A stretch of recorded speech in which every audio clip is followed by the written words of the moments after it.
Homage to our original teacher, Sakyamuni Buddha. Today, we will study the Dannanan Sutta from the Majjhima Nikaya, the middle-length discourses of the Buddha. Dannanan is the name of a Brahmin featured in this collection. This particular sutta contains a Dharma talk given by the Venerable Sāriputta. The other day, when we studied the sutta on subduing Mara, we learned through the example of the Venerable Moggallana. Today, as we explore this sutta, we will have the chance to listen and learn about the Venerable Sāriputta. I will offer a brief introduction for our benefit. When we study the Nikayas, we do not cover every single text as one might in an advanced course. Instead, we focus on a few representative suttas. I will introduce the main features for you to know. Since none of you have the text in front of you, I will read through the passages for us. Please listen closely, and I will also provide a summary of the sutta's main points as we go. At one time, the Blessed One was staying in Rajagaha, at the bamboo grove. During that period, the Venerable Sāriputta was traveling in the southern hills with a large assembly of bhikkhus. This tells us he was not traveling alone. He was leading a community, a responsibility the Buddha had entrusted to him. It happened that a certain bhikkhu, after completing the rains retreat in Rajagaha, journeyed to the southern hills to meet the Venerable Sāriputta. Upon meeting this bhikkhu who had arrived from the city, the Venerable One kindly inquired after the Buddha's health and the well-being of the Sangha. Then he suddenly asked after a Brahmin who lived near Rajagaha, a man by the name of Dannanan, asking if he was well. This tells us that there was a special bond of friendship between the Venerable One and this Brahmin. The bhikkhu replied that the Brahmin was well. Then came this pivotal question: Friend, is the Brahmin Dannanan practicing non-heedlessness? In the context of this sutta, we must understand the term non-heedlessness as a question. Is he truly practicing the path? Is he dedicated to his cultivation? Is he acting in accordance with the Dharma, making merit and exercising restraint?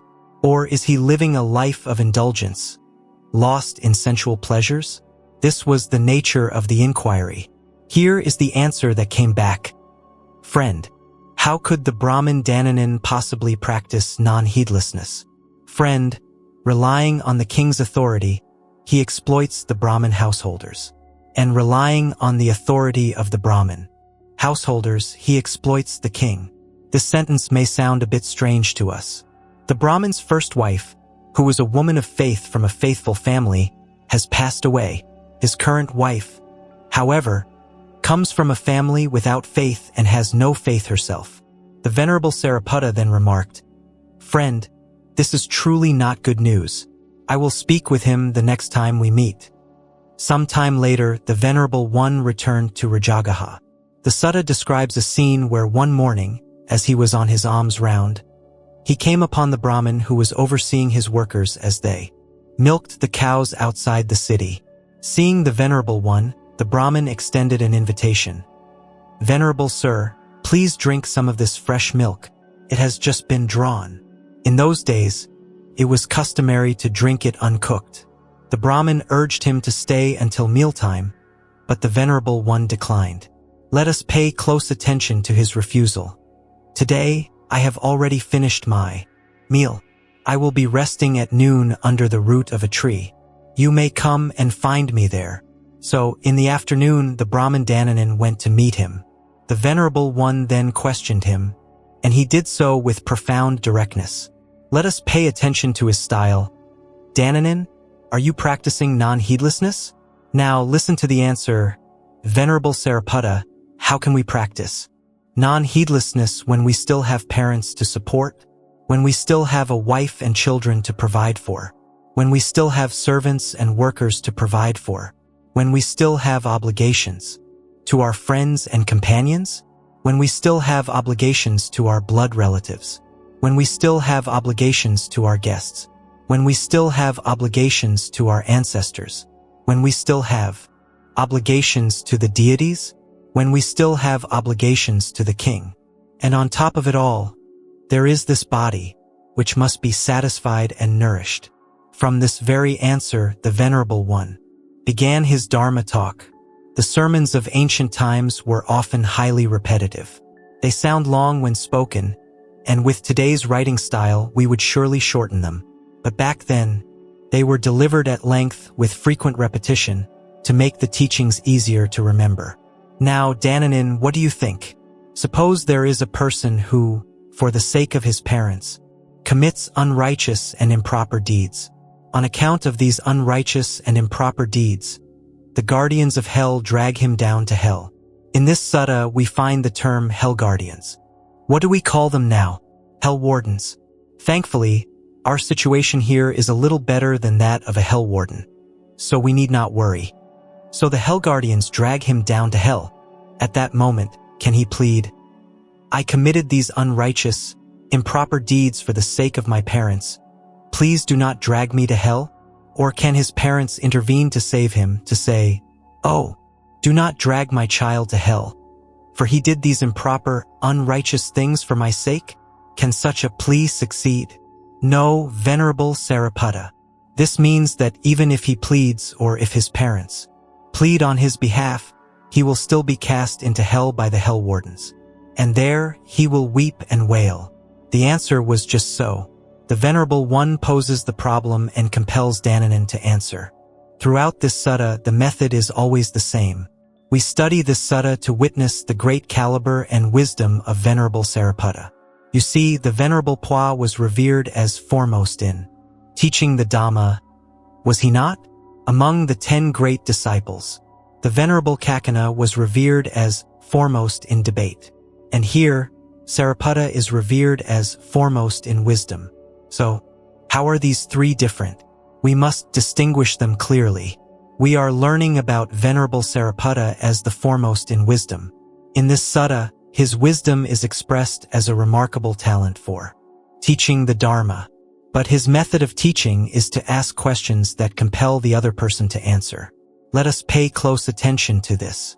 Then, in the same manner, he continues to ask about every point. For each and every subject the Brahmin had raised, he poses the exact same question. Now, what do you think? Suppose there is a person who, for the sake of his wife and children, commits improper, unrighteous deeds. When he is taken to hell, can this person plead his case? Or can his wife and children plead on his behalf? And the answer is again, no. And so it continues, with the same questions asked regarding servants and workers, regarding friends and companions, regarding guests, and regarding ancestors. What does it mean to act for the sake of ancestors? It means performing rites and making offerings. Here, we can think of the annual memorial ceremonies for the deceased. These ceremonies can be very costly. In many cultures, and certainly in Vietnam, this tradition of honoring ancestors involves significant expense, and the responsibility often falls to certain family members who may be given resources, like land, specifically to cover these costs. This is acting for the sake of ancestors. Then, for the sake of deities. What are deities? The word also relates to offerings, but we must understand it in the context of one's faith. It is like a Buddhist saying, "I still have to go to the temple, I still have to make offerings to the monks and nuns," and so forth. It is very similar. And for the sake of kings, what does that mean? That's right, paying taxes. At this point, you see, wisdom is beginning to dawn. And finally, for the sake of oneself, to nourish the body. That is the first part of the teaching. After asking point by point about each subject the Brahmin had raised, he forces him to concede that no matter for whose sake one acts, if one commits unrighteous and unwholesome deeds, one is still bound for hell. Then he asks the next question. Now, what do you think? Between a person who, for the sake of his parents, commits unrighteous, improper deeds, and a person who, for the sake of his parents, acts in accordance with the Dharma, acts righteously, who is better? Of course, the man had to answer, "Venerable Sir, the person who acts unrighteously for his parents. Sake is not the better one. The person who acts in accordance with the Dharma for his parents' sake, that person is better. Righteous conduct, righteous practice is always better than unrighteous practice and unwholesome deeds." The term used here is han tri. Today, we might use a heavier term like tukan to practice, but it simply means to do things, to do unwholesome things, to do unrighteous things. When we read the Nikaya texts, we find these ancient terms, and when we write today, we adapt them to fit a more modern style. He then asks further, Dannanin, there are other righteous ways of making a living, with which one can support one's parents without doing evil, and in fact, can perform many wholesome deeds. Dannanin, what do you think? Between a person who, for the sake of his wife and children, commits unrighteous and improper deeds, and a person who, for the sake of his wife and children, does what is right and just, who is better? You see, he continues to ask, for each subject, for every single subject, forcing the man to affirm for himself that even when acting out of a sense of duty, there is a better and a worse way to do so. This sutta seems to be one that few have read, and so he asks again for each subject. For the sake of workers and servants, for friends, for ancestors, for deities, and for oneself. The conclusion is always the same. When acting for the sake of others, doing good is always better. After the Venerable One had inquired about each point and compelled Dannanin to answer, the man's heart was filled with joy and he accepted the teaching. The Brahmin Dannanin, taking faith in the words of the Venerable Sāriputta, rose from his seat and departed. There is a later passage. After some time, he fell gravely ill and was in great suffering. The Brahmin Dannanin summoned a man and said, Go to the Blessed One, and in my name, bow down at his feet in homage. Tell him, the Brahmin Dannanin is gravely ill and in great suffering. He pays homage at the Blessed One's feet. This is a way of paying respect through a messenger. And please convey this to the Venerable Sāriputta for me. The Brahmin Dannanin is gravely ill and in great suffering. He pays homage to the Venerable One and humbly asks if he would be so kind as to visit his residence out of compassion. The messenger went and did exactly as he was asked. The Venerable Sāriputta accepted the invitation. Taking his bowl and robes, he went to the Brahmin's home and sat on the prepared seat. The Venerable One then asked, I hope, Dannanin, that you are bearing up. I hope you are able to endure. I hope that your painful feelings are decreasing and not increasing, that their easing is apparent, not their worsening. Venerable Sir, I cannot bear up, cannot endure. My painful feelings are increasing, not decreasing. Venerable Sir, it is as if a strong man were crushing my head with a sharp sword. Even so, dreadful winds are piercing my head, and I cannot endure it.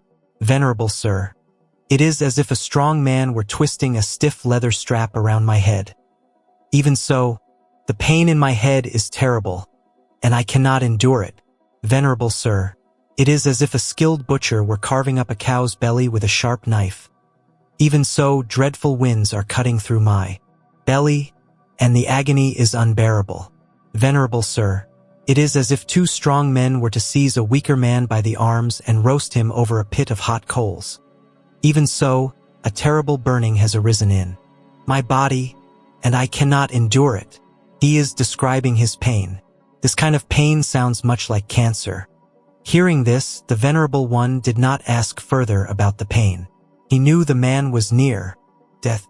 He then began to deliver a final sermon to help him pass away peacefully. Now, Dannanin, between hell and the animal realm, which is better? Venerable Sir, the animal realm is better than hell. The animal realm refers to what? Animals. So, in a comparison between the animal realm and hell, being an animal is still better. So he asks step by step, drawing a comparison. What is remarkable here is that in this conversation with Dannanin, he does not preach a sermon but only asks questions, so that the man himself must confirm the truth, he must affirm it himself. This is a unique method which we will investigate in a moment. In any case, animals, he asks again, between the animal realm and the realm of hungry ghosts, which is better? Let us listen carefully. Venerable Sāriputta, the realm of hungry ghosts is better than the animal realm. We usually imagine a hierarchy where animals are higher, that it goes from animals to hungry ghosts, to hell. But in this sutta, the hungry ghost realm is considered to have a higher value. Its karma is lighter than that of an animal. Let us take note of this detail. Now, between hungry ghosts and the human realm, which is better? Venerable Sir, the human realm is better than the realm of hungry ghosts. Between the human realm and the realm of the four great kings, which is better? The realm of the four great kings. Here we begin the heavenly realms. Between the four great kings and the Tvatisa realm, which is better? What is Tvatisa? It is the heaven of the 33. We might think it's the 33rd realm in a sequence, but that's not the case. The 33 is a proper name, like calling someone brother 5 or sister 6. It is the celestial realm of the god Indra, and it is so named because of a legend that 33 deities originally resided there. In reality, it is simply a heavenly plane higher than that of the four great kings, not the 33rd plane in a sequence. It is a proper name just as we might call someone brother 12, not because he has 11 siblings. Now, between Tvatisa and the Yama heaven, which is better? The Yama heaven is better. Between the Yama heaven and the Tusita heaven, which is better? In this sutta, we are given a clear hierarchy of the celestial realms. Between the Tusita heaven and the Namanarati heaven, the Namanarati heaven is better. Between the Namanarati heaven and the Paranamittavasavati heaven, the Paranamittavasavati heaven is better. Between the Paranamittavasavati heaven and the Brahma realm, the Brahma realm is better. At this point, he stopped. He said no more. There are, of course, many more realms, higher heavenly realms, the realms of the noble ones, the fruits of stream entry, Nibbana itself, which is far higher.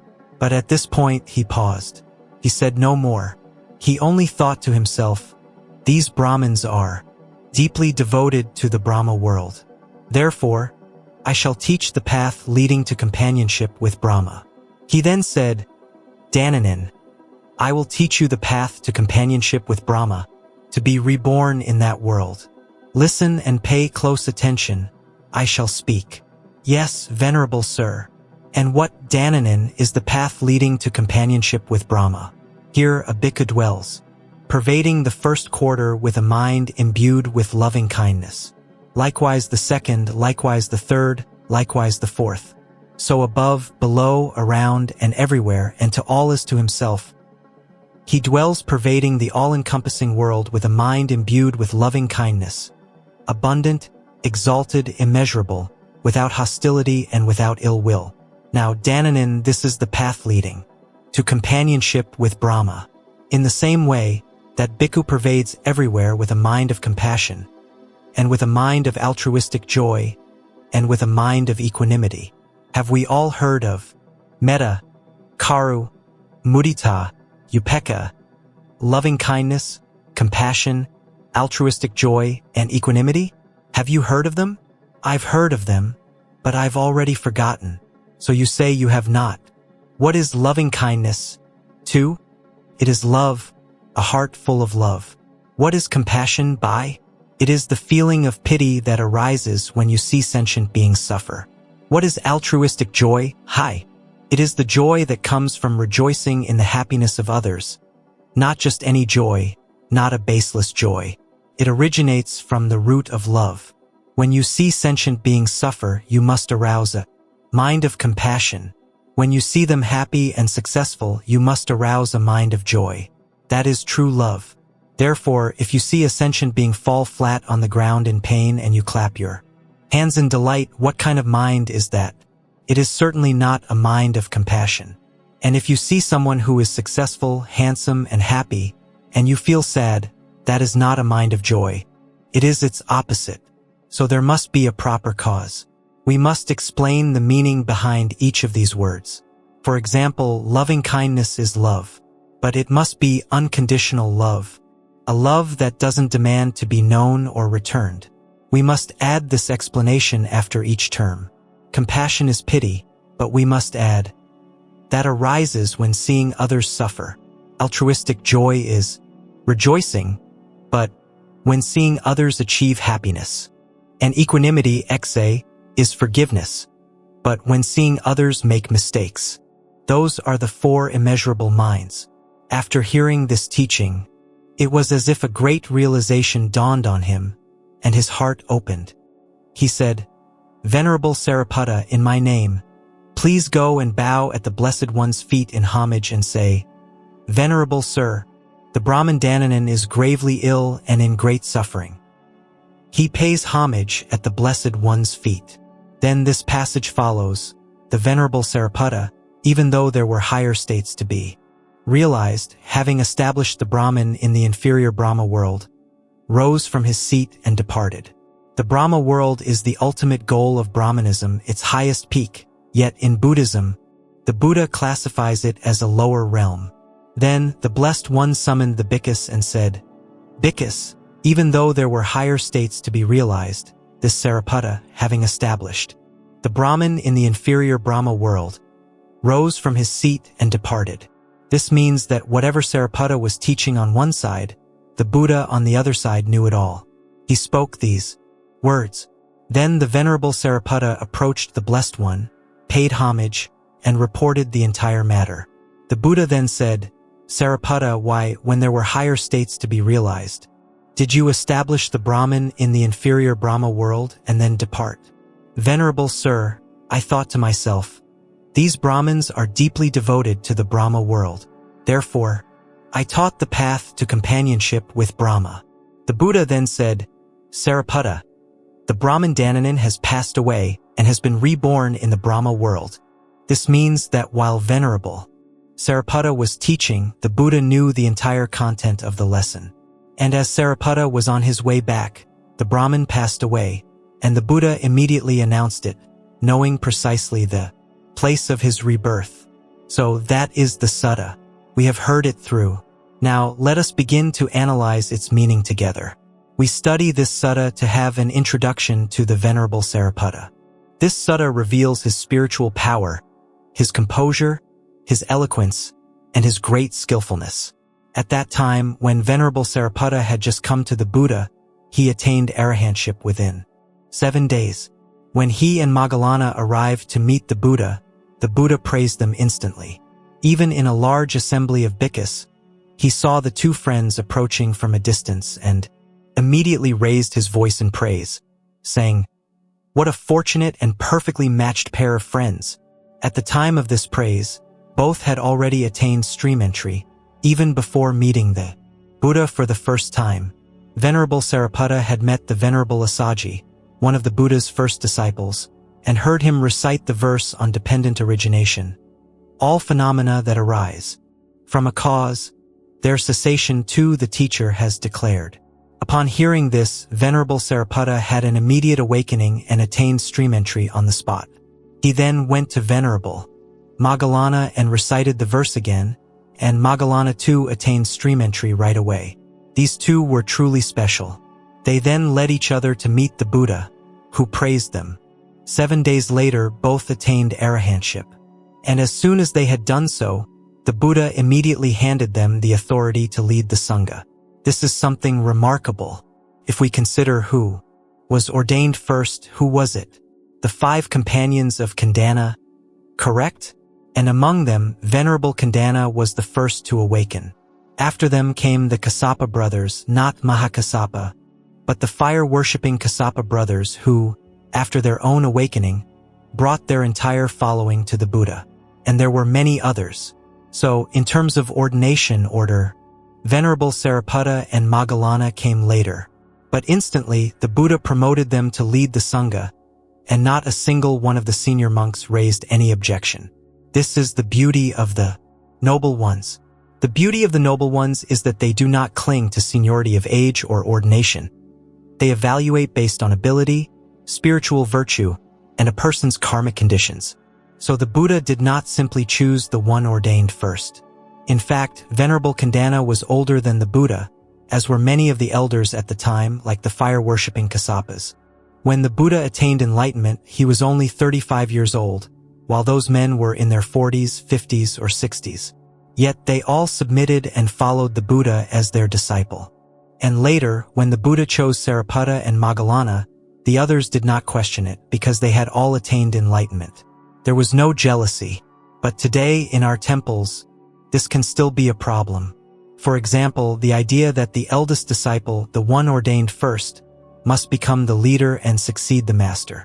That is an attachment. This is something we must overcome. If we are the first to be ordained under our master, we should not assume we will be the successor.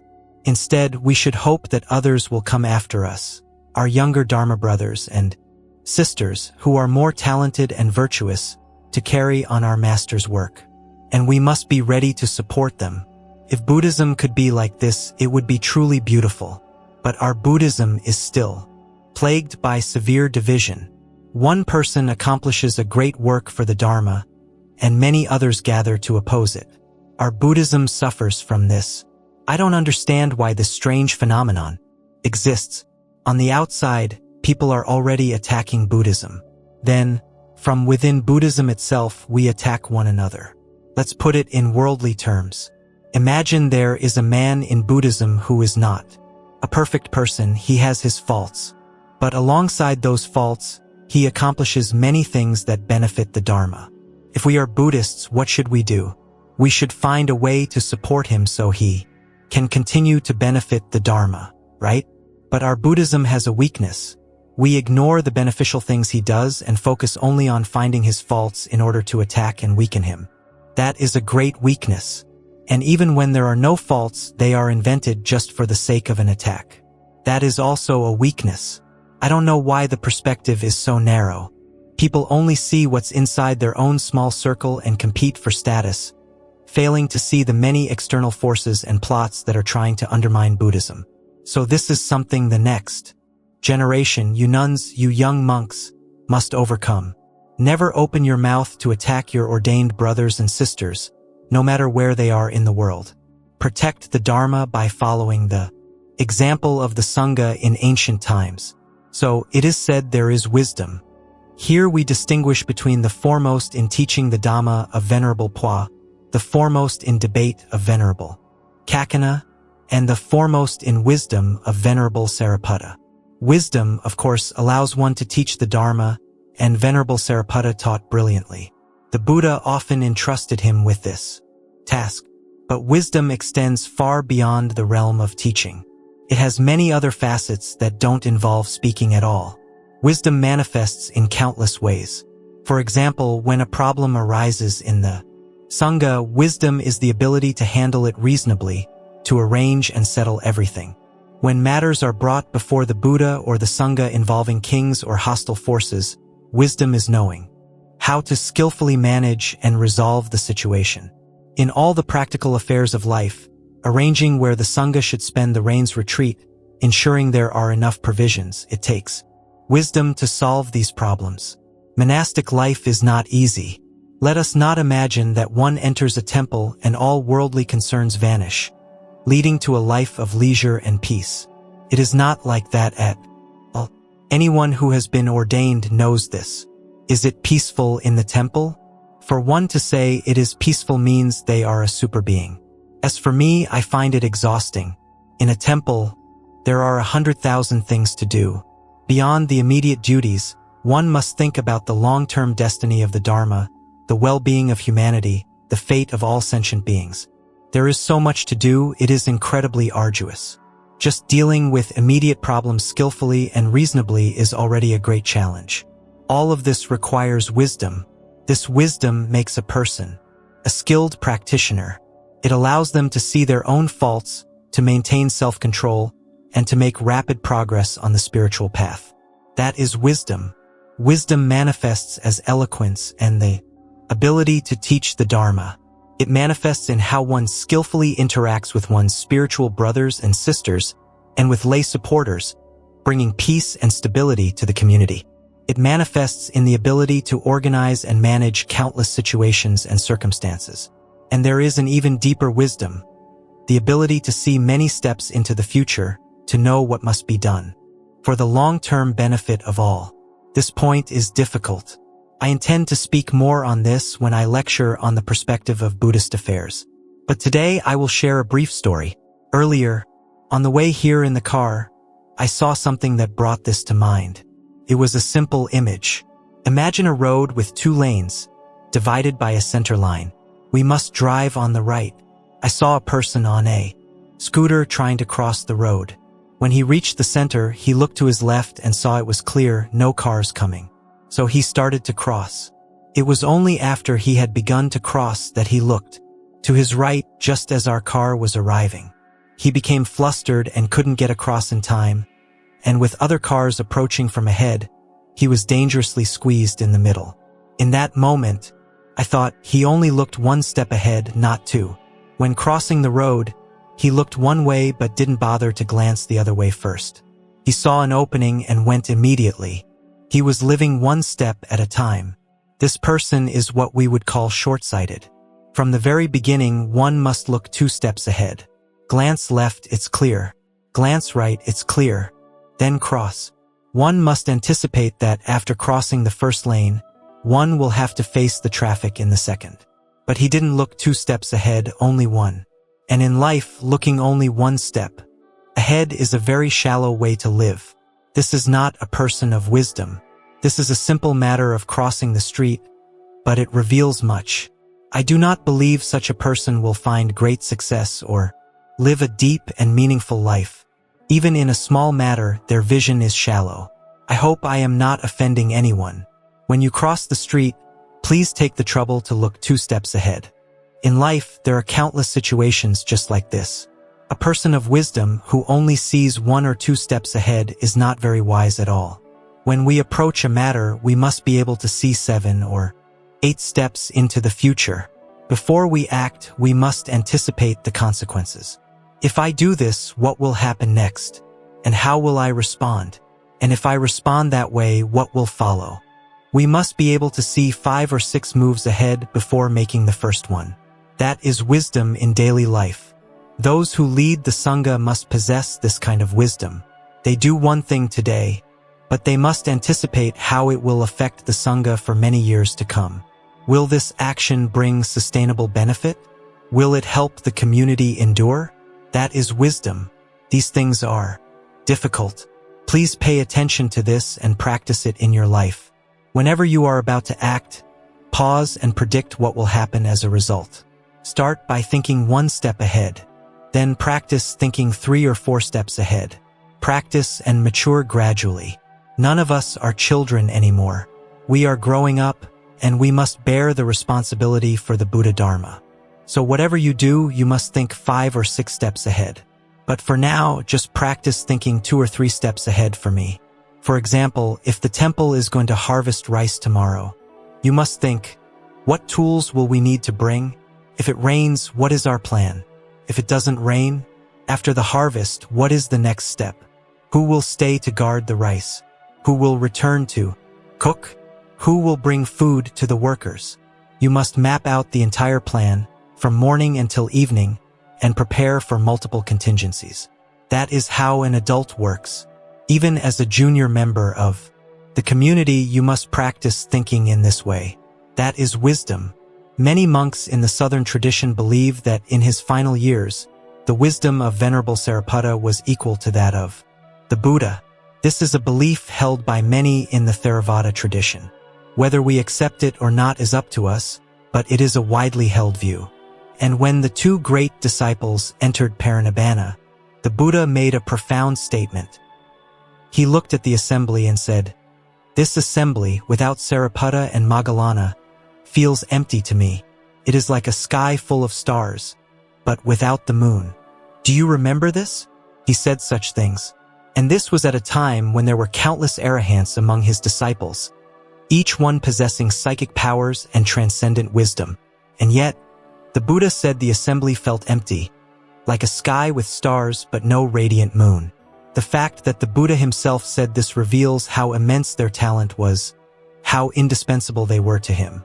Throughout his entire teaching career, a contribution so vast that the scriptures can only hint at it. The suttas that speak of them only touch the surface. By reading these words, we must feel the greatness of these 2, their wisdom, their sincerity, their loyalty, their virtue, and their immense influence in supporting the Buddha's mission. But if we search for historical documents to prove this, we will not find them. We must hear the Buddha's words and imagine the reality behind them. This is the shortcoming of academic historians. They did not live in that era, so they can never truly know. Someone once asked me, "Venerable Sir, I heard you criticize scholars for their superficial evaluations, just as you once criticized a famous author for writing about Buddhism from a purely academic perspective, without any personal practice. Isn't that too harsh? Won't people be offended? I replied, I stand by that statement. A scholar without practice who writes about Buddhism can only scratch the surface, and in doing so, they diminish its value. I say this frankly, and I accept it if feelings are hurt. For example, when historians research the Buddhism of our great Lietran dynasties in Vietnam, they write so shallowly. They speculate that the great Zen master Van Han had a secret affair that produced the future king, Lai Tsong Yuan, and that he then orchestrated a political scheme to place his son on the throne. This is to see nothing at all. These historians. If we could have lived in that era and witnessed the young Lai Tsong Yuan, we would have only known to bow our heads in prostration. He was a man of majestic virtue and unimaginable talent, a master of both literary and martial arts.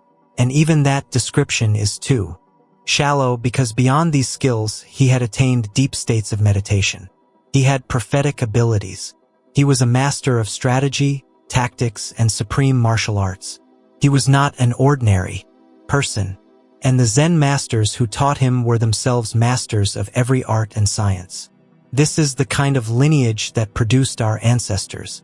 But historians cannot see this greatness. They reduce it to a petty political conspiracy. It is the same when we read that the Buddha praised and trusted Venerable Sāriputta and Moggallana. We must understand that the reality was far grander than anything the history books can convey. They were immeasurably great.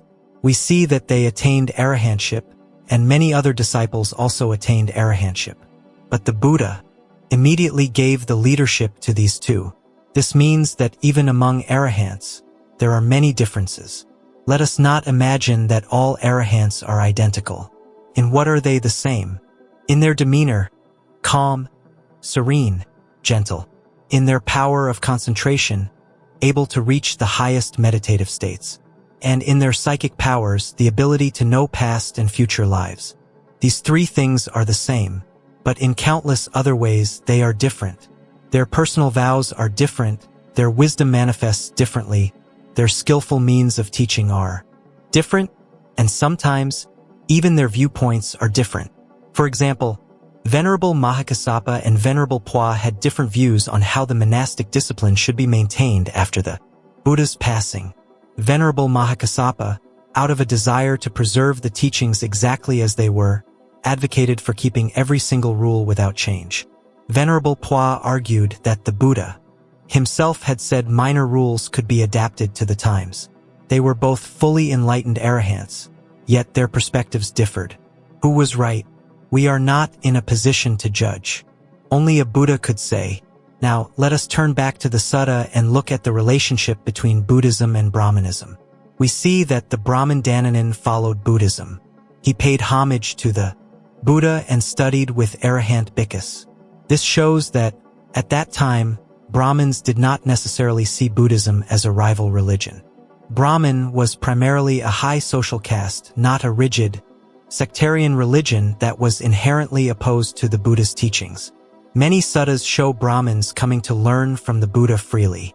The real issue was the deep-seated caste system in India, which was ingrained in the very marrow of their society. It has not been eradicated even today. If you go to India now, you will see the caste divisions are still starkly clear. The so-called untouchable class is born to serve, and the wealthy class is born to be served. They attend separate schools, live in separate, though often adjacent neighborhoods, and accept their station in life without question. This belief has been passed down for millennia, so we must appreciate the Buddha's immense greatness. In that society, he dared to declare that there is no caste. It was an incredibly courageous revolution, to go against the entire culture and tradition of a nation in order to speak the truth, a truth that would be praised for all time. The Buddha was truly brave. He was born into the warrior caste, which was of a similar status to the Brahmin caste, and this fortunate circumstance likely made his teachings easier for some to accept. Today, however, Hindus often oppose Buddhism in subtle ways. Because the world reveres the Buddha, who came from their homeland, they find it awkward to oppose him openly.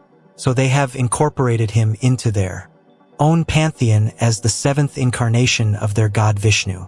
It is a form of assimilation. They also subtly undermine Buddhism by claiming it is a religion for the untouchable class, because in modern times, Buddhist monks have often been the only ones willing to go into these marginalized communities to offer them refuge and dignity. We are of a high caste, they say amongst themselves. We do not follow Buddhism. This is a cunning way to maintain social division. In the future, perhaps one of you who is skilled will go to India and propagate the Dharma there once more. Now, let us discuss the core teaching of this sutta. We can see that Dananan had once been a disciple of Venerable Sāriputta. But while the Venerable One was away teaching for some years, Dananan seems to have forgotten the path. And so, he had become a little distracted from the teachings he once learned. The sutta says he used his connections with the king and other Brahmins to enrich himself through exploitation.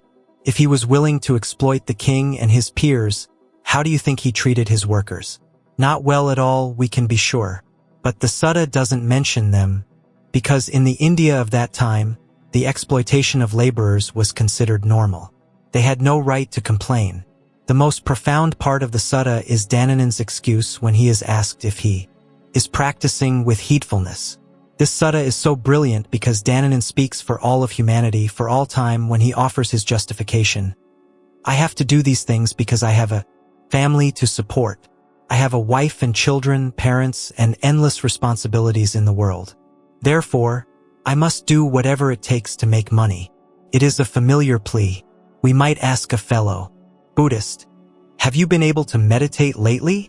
And the reply comes back, oh, I'm just so busy. I have to pick up my children from school, do the shopping, and by the evening I'm so exhausted I just watch a little television and fall asleep. I simply can't find the time to sit.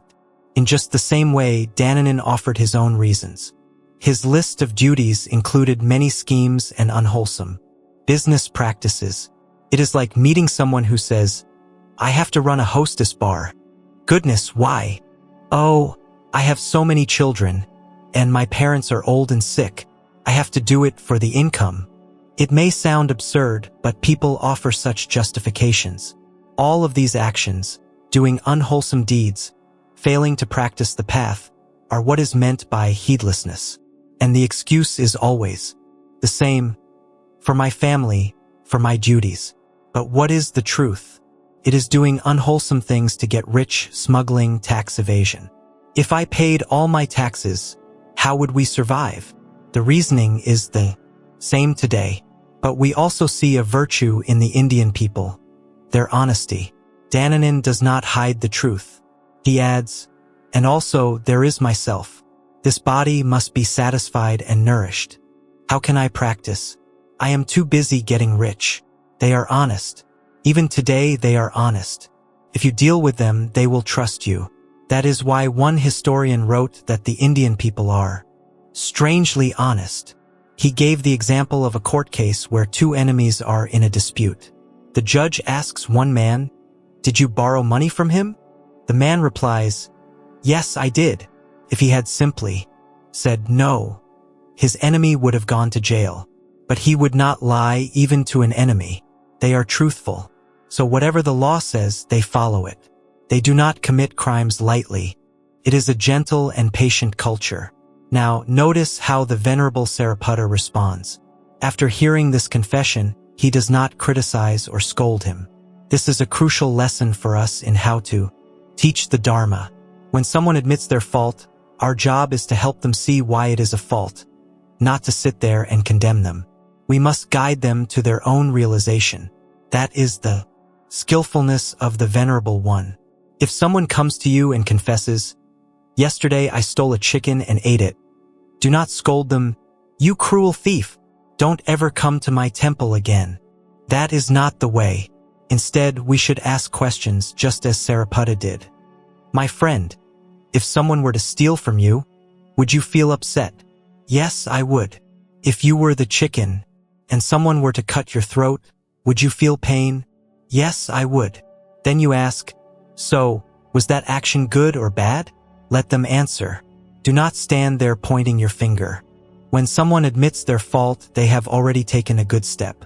Our job is to be skillful like the Venerable Sāriputta. So here he doesn't preach.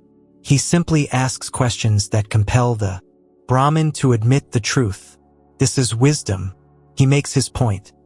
No matter who you are doing it for, if you commit a sin, you will go to hell.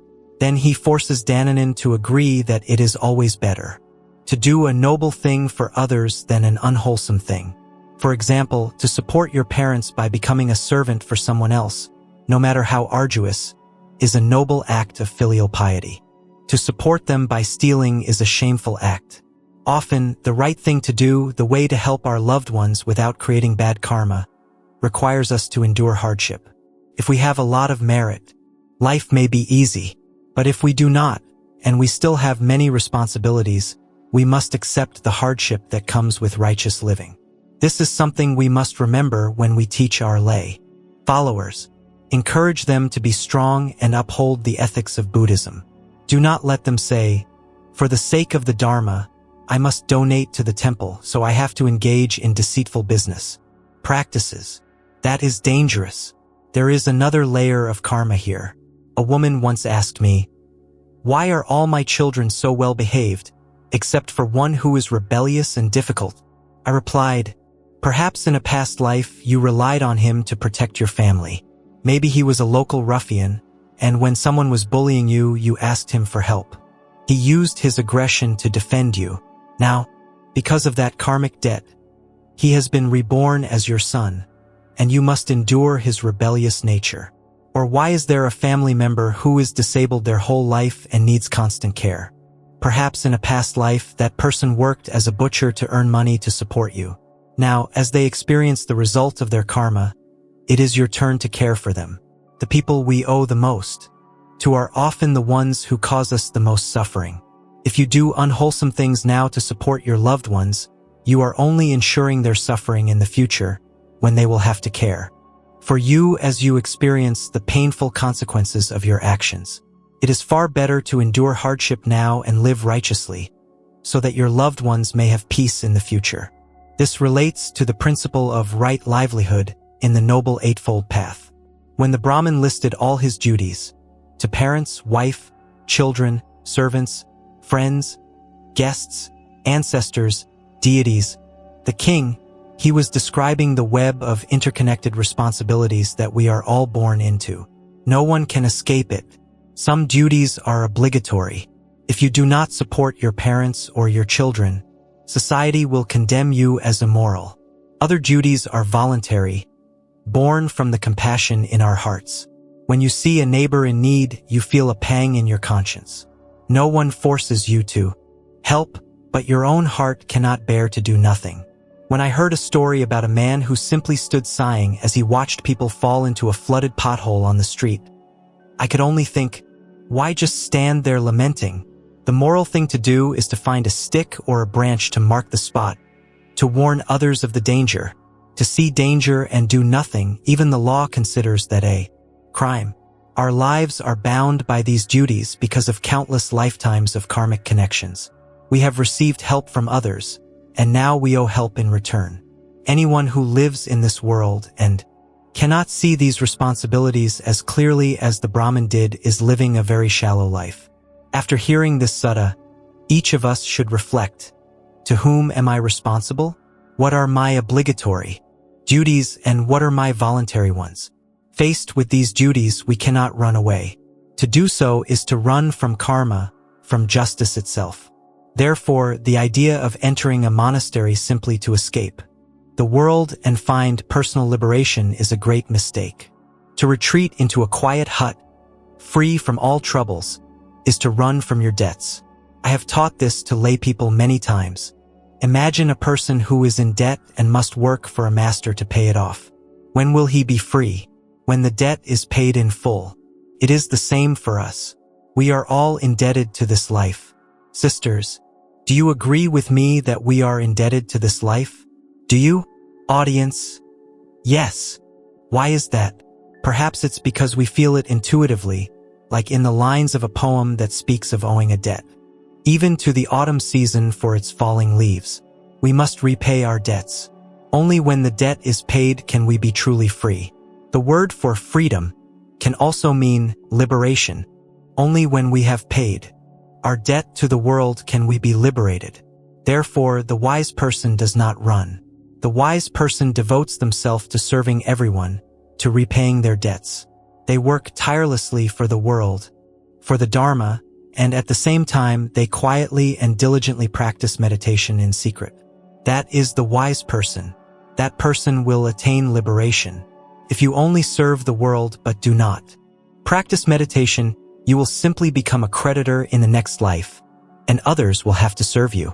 You will not be liberated if you only practice meditation but shirk your responsibilities. To the world, your debt will remain unpaid, and you will not be liberated either. The wise path is to do both, to serve the world with all your heart, and to quietly cultivate your mind in solitude. That is the path to future liberation. Remember this. We must face the difficulties of life head-on, not avoid them. In the future, when you go out to teach, there will be hardships. Students will criticize you. Be persistent and keep teaching. You are repaying your debt. Do not be discouraged. The world is full of storms. Remain calm, loving, and forgiving and stubbornly. Continue your work. However, we must be vigilant about one thing. Every religion has its ultimate goal, its Q-can. In Buddhism, our ultimate goal is liberation, enlightenment. In other religions, it might be rebirth in heaven or union with God. Every religion proposes a goal that is considered the highest, most noble aim of human existence, far surpassing any worldly goal like wealth, fame, or power. But here lies a profound paradox. The moment we recognize that ultimate goal as the highest and devote our entire lives to pursuing it for ourselves, we immediately fall ill with the disease of egoism. And once we are infected with egoism, we can never, ever reach that goal. It is a strange contradiction. The highest goal, when pursued for oneself, becomes the source of our downfall. Do you understand this point? This is where our Buddhism sometimes suffers. I often wonder, we claim to be the most ethical of religions, so why do we see so many unethical manifestations? Among our followers, division, conflict, slander, competition for fame and profit? I searched for the answer and found it here. It is the ultimate goal itself that can destroy us. When we fixate on attaining our own liberation, we become consumed by a subtle egoism. And from that egoism, all other defilements arise. Greed, jealousy, arrogance, anger, and hatred. Precisely because we are chasing the highest goal for ourselves, we can never reach it. So what is the solution? How can we reach this goal that seems to disappear the moment we chase it? Who has an answer? This is an extremely important point. A nun in the audience speaks. Venerable Sir, I think if we set up that goal and devote our lives to it for ourselves, then we have failed. But if we set up this ultimate end for the sake of all sentient beings, then perhaps there is a chance we will not fall into the paradox. That is what I think. That is a wonderful insight. If this were a formal examination, you would receive the highest marks. Let us all offer her a hand. That is exactly right. The moment we perceive something as the highest, the most beautiful, we must immediately dedicate our efforts to bringing it to everyone. Then, naturally, we attain it ourselves. We don't seek it for ourselves. We investigate. What is liberation? What is enlightenment? And then we do everything in our power to help all beings realize it. And mysteriously, we arrive there first. But if we spend our lives striving to get there for ourselves, we will never make it. It is like an image in a mirror. The more you try to grasp it, the more it eludes you. You must feel this truth deeply so that for the rest of your life, you will sacrifice everything for sentient beings and for the Dharma, without asking for anything for yourself. A person who lives like that will become a Buddha before anyone else. If we strive and strive, forgetting everyone else in our rush to practice, we may find in the end that we have become a guardian of hell instead. This is the great deception of the ego. So from now on, remember, whenever you encounter a noble goal, your task is to find it. For everyone, not for yourself. Then you will not lose your way. I once confided in a few lay followers, I think I will only teach for another 3 years, and then I will stop. They were shocked. Why stop so soon? So many people love your teachings. I replied, it is precisely because so many people like them that I must stop soon. They found this strange. But this is the principle. If the path I am walking is liked by many, let us temporarily assume it is a correct path. Then my duty immediately is to find a way to share this path, this method of teaching, with all other monks and nuns. I cannot keep it for myself. If I thought, my teaching is good, and then held on to it, teaching for another 10 or 20 years, that would not be a sign of the Dharma flourishing. It would be a sign of its decline. The right thing to do is to systematize what I have learned and transmit it, so that in every remote corner of the world, one can find monks and nuns, teaching the Dharma well and practicing diligently. That is the true flourishing of the Dharma. Whatever you find that is good, beautiful, or noble, you must think of how to give it to everyone. That is the way. And even for the sake of the gods and saints we revere, we should never commit unwholesome deeds. We cannot use the excuse, I am busy building a temple or I am serving the Dharma, to justify lending money at exorbitant rates. We cannot do it. We will fall just the same. A lay follower from abroad once came to me with a dilemma. Venerable Sir, at my temple, the nuns want to build a bigger building, so they decided that during festivals, they would sell grilled meat to raise funds. It's very profitable. They can make tens of thousands of dollars in a single day. They plan to save this money to build the temple. We are conflicted. The goal of building a temple is so noble, but the act of selling meat seems so wrong. Is it right or wrong? I told her that, of course, it is wrong. As I have taught before, the means are contained within the end. The path you take to reach your goal becomes a part of the goal itself. A temple built with money from selling meat will have the energy of that action within its walls. There will always be conflict and unwholesome events there. But a temple built with pure donations, from hearts of faith, will be a place of peace. The way we call for donations determines the nature of the temple. If we are aggressive and demanding, the temple will be chaotic. If we are gentle and simply create the opportunity for others to give with a pure heart, the temple will be a peaceful sanctuary. You cannot use unwholesome means to achieve a wholesome end. It is a delusion. Many political and intelligence organizations justify drug trafficking, kidnapping, and counterfeiting by claiming it is for the good of their country. This is a profound mistake, a departure from the way.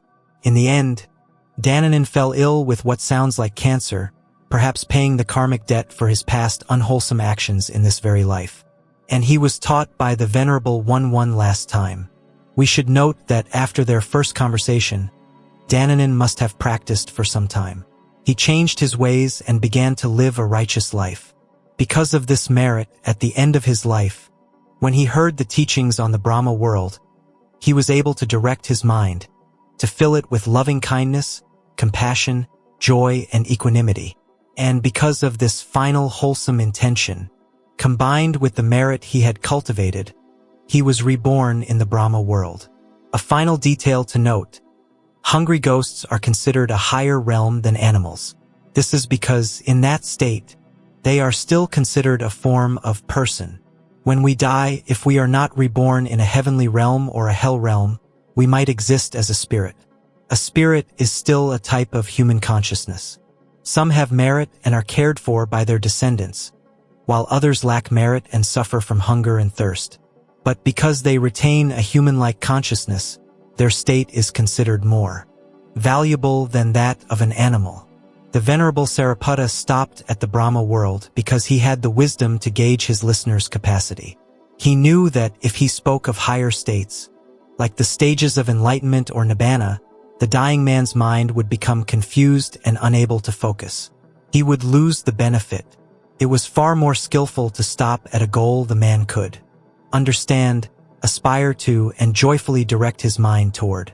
This is a great lesson for us when we teach. We must always remember who is in front of us and teach according to their capacity, their needs, and their hearts.